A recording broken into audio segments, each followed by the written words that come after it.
مزدوجة. تمام. وهي عقدة برضو موجودة في مشاريع كتير للمكرمية. ونسمي بسم الله ونصلي على رسول الله صلى الله عليه وسلم. العقدة النص مزدوجة هي زي العقدة كأنها بنت العقدة المزدوجة. العقدة المزدوجة أنا لما باجي أعملها بلف الخيط الثابت، ادي الخيط الثابت، بلف الخيط المتحرك على الخيط الثابت مرتين، صح كده؟ لا، انا هنا مش هلف الخيط مرتين.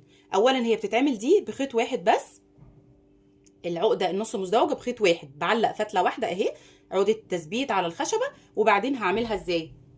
الخيط بتاعي، الخيط احنا قلنا في خيط ثابت وفي خيط متحرك، هجيب الخيط الثابت اهو وهشتغل عليه عقده نص مزدوجه زي ما عملنا كده. بنلف الخيط كده حلقه على الخيط الثابت، وبطلع الخيط من هنا وبشد للاخر.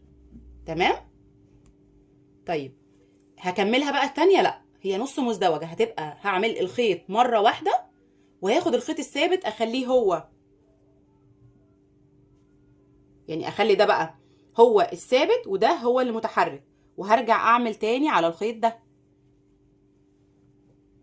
اهي. يعني بعمل بالخيط مرة يمين مرة شمال، مرة يمين مرة شمال، مش كله مش زي المزدوجة اللي هو مرتين ورا بعض. انا عملت مرة شمال ومرة يمين، هرجع تاني اهو حلقة عادي واشد اهو، مرة يمين مرة شمال. تمام اهو، اهو مرة يمين مرة شمال.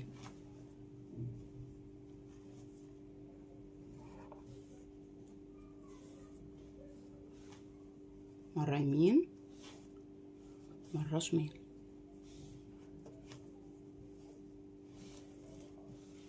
اهو.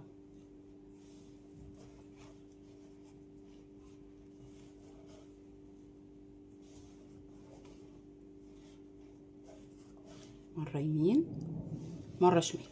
تمام كده، ده شكل العقدة النص مزدوجة معايا. سبحان الله، يعني كل عقدة اصلا ليها لمسة مختلفة وليها شكل مختلف. دي شكلها اهو معانا.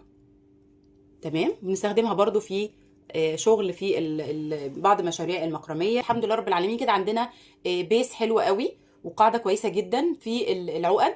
احنا خدنا كده العقد الاساسيه في الفيديوهات اللي فاتت، وبالنسبه للمبتدئين الحمد لله كده نقدر نعمل